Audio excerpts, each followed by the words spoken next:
तो मोरा क्लासेस आपका भरोसेमंद साथी। नमस्कार विद्यार्थी मित्रों, आप सभी का स्वागत करते हैं मौर्य क्लासेस में। विद्यार्थी मित्रों, वापस से आ गया हूं क्लास 10th। कहां पर आ गया बेटा? क्लास 10th में सामाजिक विज्ञान पढ़ाने वाले हैं, कक्षा 10। ठीक है। और चैप्टर नंबर हम कौन सा पढ़ेंगे? तीसरा पढ़ने वाले। चैप्टर नंबर तीसरा, नाम क्या है? भारत की सांस्कृतिक विरासत। और सांस्कृतिक विरासत के अंदर हम लोग क्या पढ़ेंगे? शिल्प के बारे में और स्थापत्य के बारे में। अब ये क्या है? और ये गुजरात बोर्ड के लिए बहुत महत्वपूर्ण चैप्टर है भाई। और अगर मैं आपसे कहूं कि सर ये चैप्टर कितने मार्क्स में आने वाला है, तो बड़ा ध्यान से समझिए ये चैप्टर। तो बड़ा इसका कुल वेटेज होने वाला है बड़ा 7 नंबर का। कितने मार्क्स का होने वाला है? 7 नंबर का आने वाला है। मैं बता दूं क्या क्या पूछेगा इसमें से, याद रखना बेटा। एक तो आपका आएगा एमसीक्यूज। क्या आएगा? एक एमसीक्यू आएगा। और 3-3 मार्क्स के यहां पर 2 क्वेश्चन आने वाले हैं। 3-3 मार्क्स के 2 क्वेश्चन आएंगे। क्लियर हुआ बेटा? यानी कि एक तो एमसीक्यू आने वाला है बेटा, और 3-3 मार्क्स के 2 क्वेश्चन आने वाले हैं। 3-3 मार्क्स के 2 क्वेश्चन आने वाले। तो यानी कि 3-3 मार्क्स के 2 क्वेश्चन मतलब कितने मार्क्स हुए? 6 नंबर ये हुआ और 1 नंबर ये। टोटल 7 नंबर का आने वाला है बेटा। और ये चैप्टर इसीलिए तो कह रहा हूं बहुत इंपॉर्टेंट है। और इस चैप्टर को सभी बच्चों को बहुत ज्यादा डिटेल में पढ़ना है। और मैं आप लोगों को टेंशन मत लीजिए, एक एक क्वेश्चन इंपॉर्टेंट वे में सारी चीज बेटा मैं आप लोगों को बताऊंगा। आप लोग टेंशन मत लीजिए, एक एक चीजों के बारे में बेटा मैं आपको डिस्कस करूंगा। और कौन सी क्वेश्चन एग्जाम में पूछा जाता है मैं आपको वो भी बताऊंगा। ठीक है। सारी चीजें मैं आपको एक एक करके समझाऊंगा। एग्जाम में कौन सा इंपॉर्टेंट है और कौन सा इंपॉर्टेंट नहीं है, मैं सारी चीजों के बारे में डिस्कस करूंगा। ठीक है। तो चलिए आगे की क्लास शुरू करते हैं बेटा। तो बेटा हम लोग यहाँ पर सारी चीजों के बारे में अच्छे से समझेंगे बेटा। ठीक है। सारी चीजों को समझेंगे। अगर बेटा मौर्य क्लासेस को आपने सब्सक्राइब नहीं किया है तो फटाफट पहले मौर्य क्लासेस को सब्सक्राइब कर लो, लाइक कर दो और फटाफट अपने दोस्तों को शेयर कर दो। फिर आज की क्लास हम बढ़िया तरीके से चालू करते हैं। और आज की क्लास में सच में बड़ा बहुत मजा आने वाला है। बस बढ़िया तरीके से आप लोग स्टडी करो। आपको बड़ा ऐसे पिक्चर के माध्यम से एक एक चीजों को समझाएंगे ना, तो आपको हर चीज जल्दी समझ में आएगी। हर एक चीजों का मतलब भी आपको पता चलेगा। सच में बेटा बहुत मजा आने वाला है। ठीक है बेटा, चलिए चालू करते हैं बेटा हम लोग। चलिए सबसे पहले हम लोग बेसिक में सीखेंगे क्या क्या बताने वाले। सबसे पहले बता दूं बेटा, इस अध्याय में हम भारत की ऐतिहासिक मंदिर, अलग अलग इमारत की जानकारी देने वाले हैं। जो प्राचीन समय में जो लोग, जो कारीगर थे हमारे पास, वो कारीगरों ने जो भी चीजों का निर्माण करके गए हैं, आज उनके बारे में मैं आपको एक एक करके जानकारी देने वाला हूं। और इसमें से हम सीखते हैं हमारे पूर्वज, जो हमारे पूर्वज थे, उन्होंने कितनी सुंदर सुंदर मंदिर, मस्जिद, शिलालेख, गुफाएं और इमारत बनाई है। आप लोग सोचो, ये सब आज भी हमारे भारत में है। ये हमारे देश की संस्कृति है, ये इतिहास है, मान के चलो बड़ा, जो आज भी वैसे की वैसे ही है। और आज के कारीगर जो भी चीज बनाते हैं, साल भर भी नहीं होता है, टूट जाता है। लेकिन पहले के लोग सोचो कितना बढ़िया से बनाते थे ब्रह्म, और सालों सालों हजारों हजारों साल तक ब्रह्म वैसे के वैसे तक कोई प्रॉब्लम नहीं होता। और इस चैप्टर में हम आपको पढ़ाने क्या वाले हैं? सबसे पहले इस चैप्टर में हम लोग परिभाषा सीखेंगे, शिल्प क्या होता है। फिर मैं आपको बताऊंगा स्थापत्य के बारे में। फिर बताऊंगा भारत के नगर आयोजन के बारे में। फिर मौर्य कालीन की कला कौन कौन सी थी वो बताऊंगा। स्तंभ लेख क्या होता है वो बताऊंगा। सारनाथ का स्तंभ क्या है उसके बारे में बताएंगे। शिलालेख के बारे में पढ़ेंगे और द्रविड़ शैली के बारे में बताएंगे और गुप्त कालीन कला के बारे में समझाएंगे। गुफा के बारे में बताएंगे, गुजरात की गुफा बताएंगे, रथ मंदिर के बारे में बताएंगे, मंदिर के स्थापत्य कैसे होता है उसके बारे में, गोपुरम के बारे में बताऊंगा, जैन मंदिर के बारे में बताऊंगा, मध्यकालीन स्थापत्य के बारे में बताऊंगा, गुजरात की स्थापत्य कला के बारे में हम लोग सीखेंगे। मतलब जितने भी टॉपिक मैंने यहाँ पर दिया ब्रह्म, ये सारे टॉपिक के बारे में बेटा हम एक एक करके सीखेंगे, और जो भी क्वेश्चन एग्जाम के पॉइंट ऑफ व्यू से इंपॉर्टेंट होगी बेटा, मैं आपको वो क्वेश्चन बता भी दूंगा कि इंपॉर्टेंट है कि नहीं, उसे पढ़ना है कि नहीं पढ़ना है, वो सारी चीजें बेटा मैं आपको क्या करूंगा, पहले से ही बता दूंगा बेटा। पहले से आपको सारी चीजें के बारे में क्या करूंगा, अच्छे से डिस्कस कर दूंगा, जिससे आपको पहले से वो सारी चीजें याद हो जाए बेटा। ठीक है, तो चलिए आज की क्लास में क्या करते हैं, शुरू करते हैं बेटा। चलिए सबसे पहले हम लोग यहाँ पर बात करेंगे, थोड़ी सी जानकारी लेते बेटा, थोड़ी सी जानकारी हमारे पास होगी तो बढ़िया रहेगा बेटा। आज हम थोड़ी सी जानकारी के बारे में आपको समझाने जा रहे हैं। ठीक है, ध्यान से समझना बेटा। क्या लिखा हुआ है, भारत अपनी समृद्ध सांस्कृतिक विरासत के कारण पूरे विश्व भर में प्रसिद्ध है। आपको पता है भारत जो है बेटा, आपको पता है कि भारत की जो संस्कृति है बेटा, क्या है, भारत की जो संस्कृति है एक खजाना इतना बड़ा है कि पूरी दुनिया इसे जानती है। जैसे आपको पता है आज हमारे भारत में पूरे विश्व भर में बहुत ऐसी चीज बनाई जो आज भी पूरी दुनिया में फेमस है, जैसे कि ताजमहल है ना, पूरी दुनिया में फेमस है। खजुराहो मंदिर बहुत फेमस है। अजंता इलोरा की गुफाएं, ये सब दुनिया भर में बहुत मशहूर है मैडम। देश विदेश के लोग भी इसे देखने के लिए हमारे भारत में आते हैं। इस तरीके से हमारे देश की सांस्कृतिक विरासत है मैडम, जो पूरी दुनिया में फेमस है। और शिल्प के कारण, स्थापत्य के कारण आज भारत की दुनिया में इतिहास की नई पहचान है बेटा। आपको पता होना चाहिए बेटा, शिल्प और स्थापत्य के कारण भारत एक एक पहचान दी है इसके कारण, क्योंकि आपको पता है भारत में हर राज्य में अपनी एक इमारत शैली है।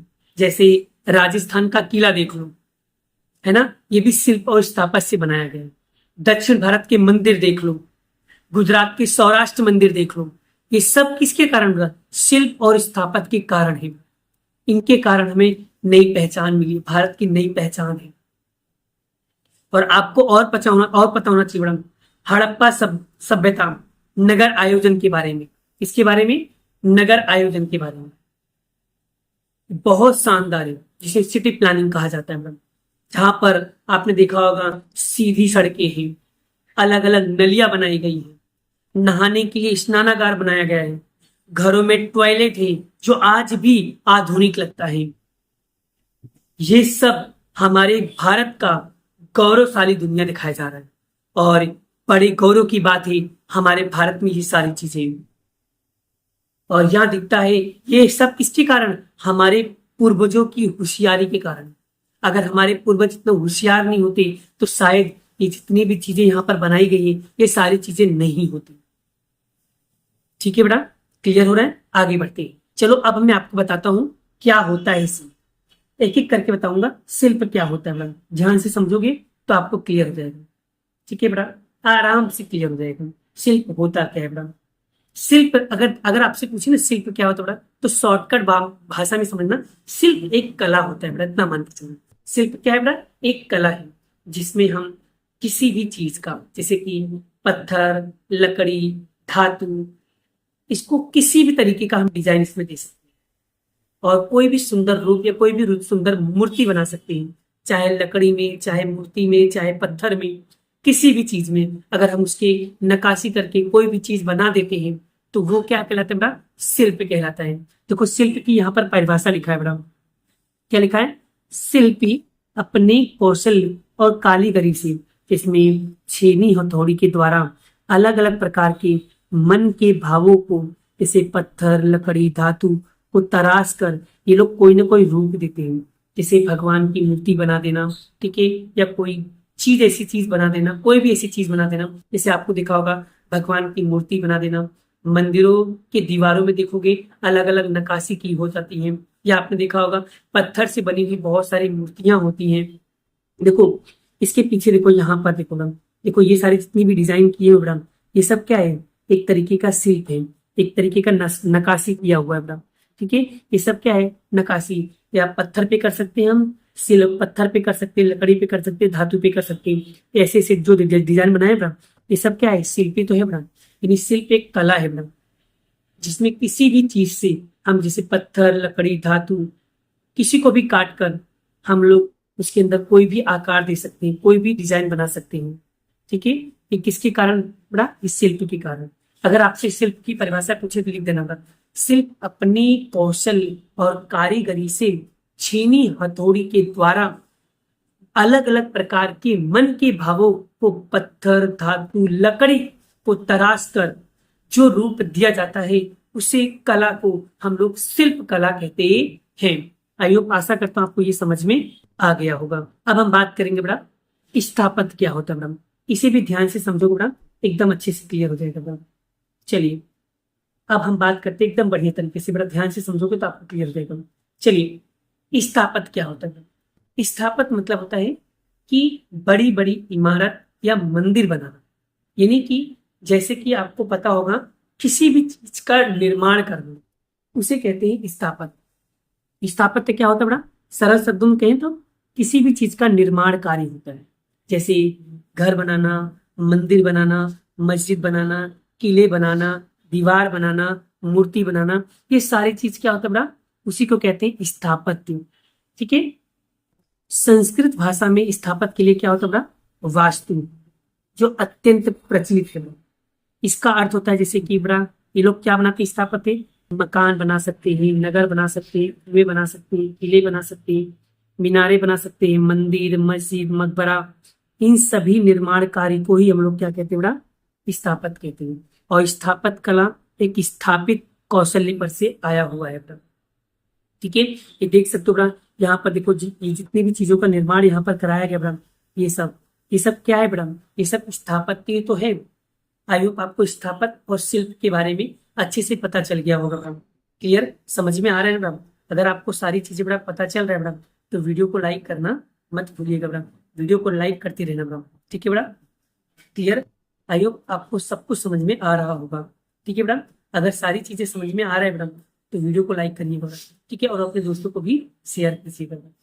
ठीक है, अगर आपको और बेस्ट एग्जांपल देखना है तो कोणार्क का सूर्य मंदिर देख लीजिए, वो भी स्थापत्य से बना हुआ, वो अद्भुत नमूना है। जयपुर की सिटी प्लेस देख लो बड़ा, वो भी स्थापत्य है बड़ा। गोल गुम्बज देख लो, वो भी स्थापत्य है बड़ा। ठीक है, क्लियर बड़ा। चलिए आगे बात करते हैं और भी चीजों के बारे में समझते हैं।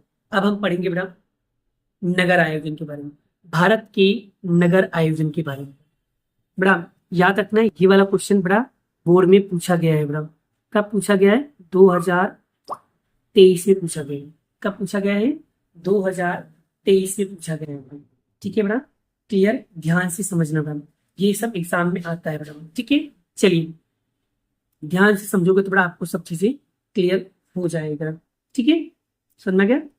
चलिए पहला क्या लिखा है कि प्राचीन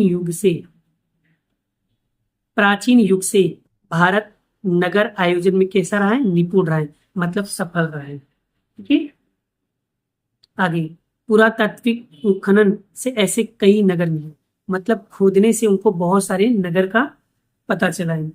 इनमें महानगरों के मुख्य 3 भाग हैं। बड़ा खोदने से उनको कितने नगर मिले? 3 नगर। तो याद रखना, महानगरों के कितने विभाग हैं? 3 विभाग हैं। कितने विभाग हैं? 3। पुरातत्व का मतलब क्या होता है? पुरातत्व का मतलब होता है मोहेंजोदड़ो या हड़प्पा संस्कृति की खुदाई करने से हमें बड़ा 3 नगरों के बारे में पता चला है। पहला है बड़ा प्रशासनिक अधिकारी का किला। पहला क्या है? प्रशासनिक अधिकारी का किला, इसे हम सिटलर कहते हैं। और अन्य अधिकारियों के निवास वाला ऊपरी नगर।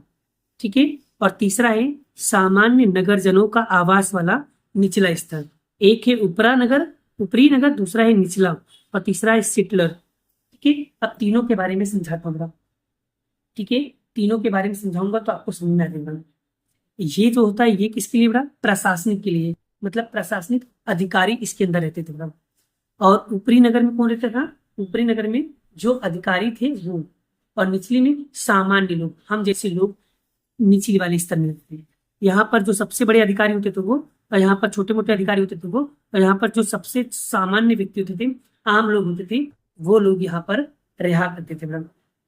ठीक है बड़ा, आई होप यहाँ तक आपको क्लियर हो गया होगा बड़ा। चलिए एक एक के बारे में हम लोग समझते बड़ा।